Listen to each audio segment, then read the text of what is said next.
So the next section of the curriculum for Wales Design Your Curriculum Guidance that we need to have a look at is the cross-cutting themes for designing your curriculum. And really, this section is quite nicely summarised by the first couple of bullet points here on the page. So schools and practitioners should have a methodology for designing the curriculum which incorporates, where appropriate, opportunities for learning and consideration of cross-cutting elements. These should allow learners to consider the local, national and international contexts and develop understanding of relationships, sexuality, education, human rights and diversity, careers and work-related experiences. So there's quite a lot going on in here in terms of some of the things that we need to make sure are a feature of our curriculum. So if we look at relationships and sexuality education in the first instance, there's some introductory prose there that supports an understanding of what this should be about.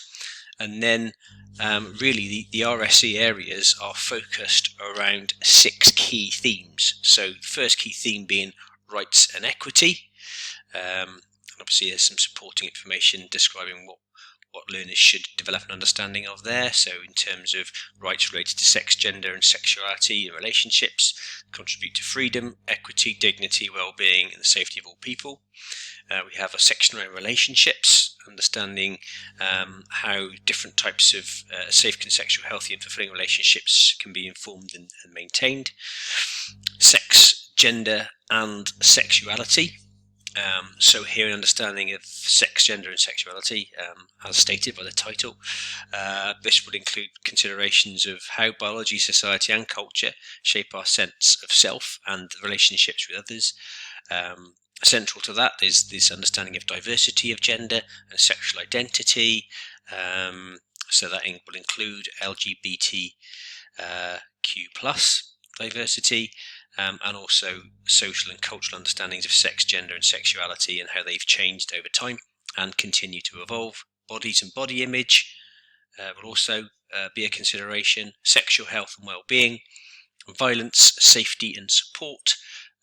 Another key theme there, and each of these themes is underpinned by some key principles which we would need to have due regard for when we're planning experiences, learning experiences in this area, and those are set out here in these bullet points underneath.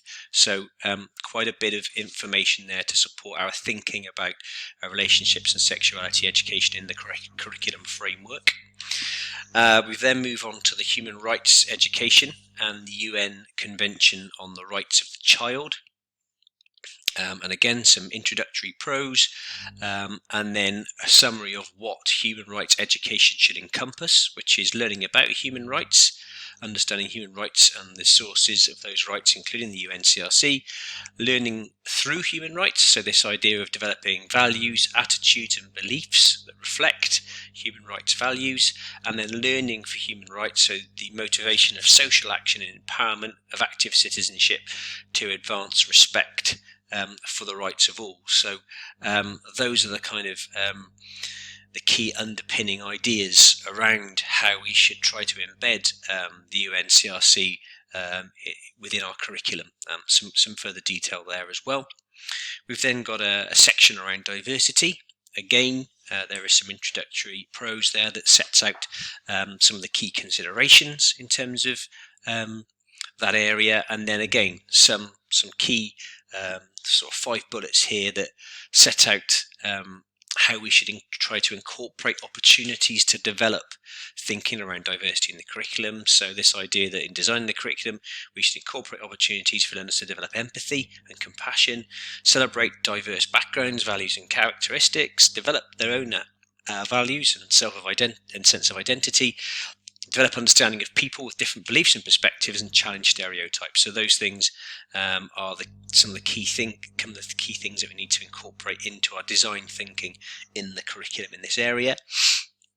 We then move on to careers and work-related experiences, and again there's some introductory information that links thinking around careers and work-related experiences to the 4 purposes. And then again there are a series of bullets So learning about careers and work-related experience should include these areas that are set out underneath in here. So just take a couple of examples. Knowledge about different career pathways and workplaces, including understanding of the factors that guide, shape and influence career prospects and development, and the skills needed to progress around learners' career plans and development. So that's something obviously that's been a feature of our curriculum for many, many years.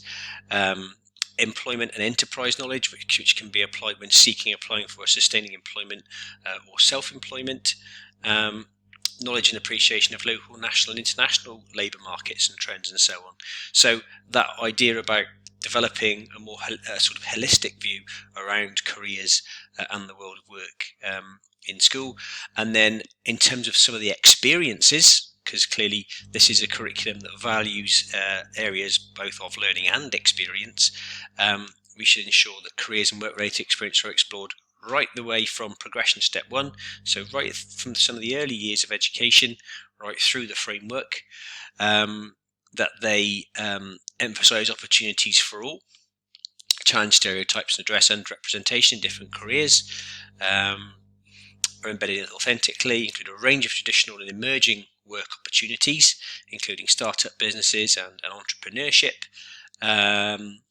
So some really key things there in terms of how we should consider careers and work-related education in the curriculum. The final bit of this guidance focuses around local, national and international contexts for learning. So in this section, what is set out is why it's important for young people to study across this range of contexts from local to international. So for example, these contexts provide an opportunity for learners to understand and respond to different issues and challenges, including the social, economic and environmental questions in working towards a sustainable and equitable future. That links back really closely to the Wellbeing Future Generations Act that we discussed in the previous section. And what again the design guidance sets out is that when embedding local, national, international contexts, practitioners, teachers should look for opportunities to support learners to do the following things. Okay, and there's quite a list here, but if we have a look at some of them, develop learning through a range of places, events and events of significance. Make links with local communities and organisations who can support some of this thinking about global learning or some of these issues around sustainability and so on. Lots of third sector organisations can support in this area too. Learn about cultural diversity, values, histories and traditions that shape each context. So these can be quite easily embedded within areas of learning across the curriculum. Recognise and engage with factors, influences and impacts, including economic, social and environmental impacts, locally, nationally, internationally. There's very close links here with some of these themes and what you might expect to see within the humanities curriculum. So there are some really clear links here. Recognise Wales' diverse linguistic heritage and culture and its connections with the rest of the world. So a close link here with the work that we would expect to see through languages, literacy and communication. So opportunities to develop these contexts through the curriculum are quite clear, but they should be exploited as per the guidance. So the final section of the Design Your Curriculum guidance is around the implementation and practical considerations. So it starts off here with a consideration of the fact that we should be drawing on a sound evidence base, including disciplinary specific expertise and, where appropriate, learning from professional inquiry, intelligence and from research. That very much links with the professional standards, which obviously have an emphasis there for practitioners around inquiry and using aspects of research to inform their practice, and also links very closely with the Schools as Learning organisation's approach in terms of developing that culture of inquiry and research as part of the work that we're doing. So it's entirely consistent with the rest of the reform agenda. The guidance here then goes on to talk about co-construction, so how we work with other settings, schools and further education institutions. So how as we design and develop our curriculum, we should do so alongside our schools, for example, in our cluster.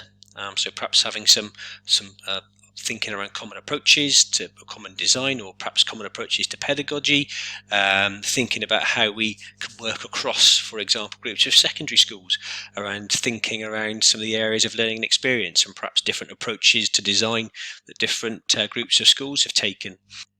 Also, here, the importance of developing a shared understanding of a curriculum design to include assessment and progression. So the importance here of working across schools to make sense of this in terms of the way that we evidence learner progress as they move through the framework, and obviously the key place then that transition has in terms of thinking about these issues as well.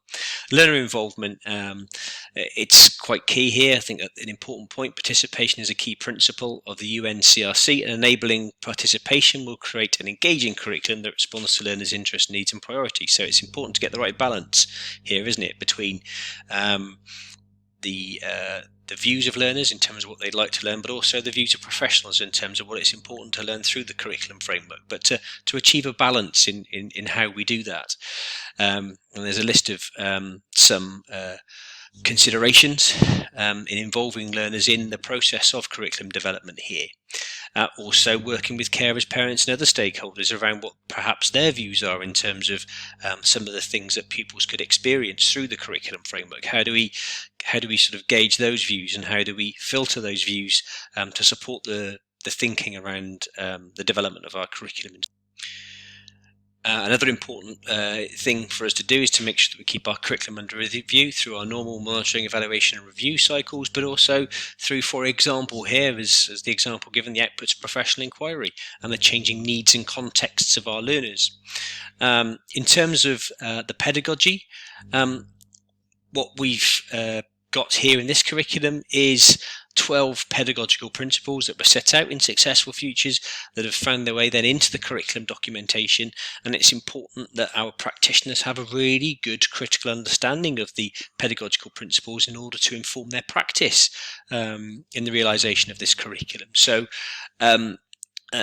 some of these are really key. Obviously, it would be impossible to focus on all 12 at the same time, but actually to develop a really meaningful understanding of these principles will serve us well in developing this curriculum. So that idea of maintaining a consistent focus on the overall purposes of the curriculum. This is a purpose-driven curriculum, so therefore we need to understand how that influences the way we develop our teaching and learning, our approaches in the classroom. I think perhaps one of the most important features of this curriculum, being a curriculum that's developed around progression, is this idea of meaningfully employing assessment for learning principles across the curriculum. So that's something else that is going to be absolutely key to realising this curriculum.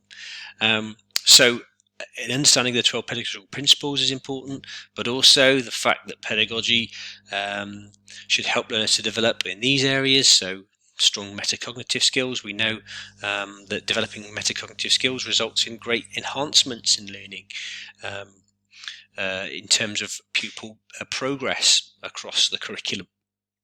The learning environment is key as well. That's also mentioned here. In terms of the early progression steps, it's very important that in the early years we maintain that focus around the foundation phase philosophy and the foundation phase pedagogy, and these points underneath the early progression steps here reinforce that point in terms of that early sort of years learning that we develop. And then the final part of this guidance is around preparing for 2022. And I think there's a really important statement here. In advance of September 2022, all schools will be required to design their curriculum, including the supporting assessment arrangements, ready for its adoption.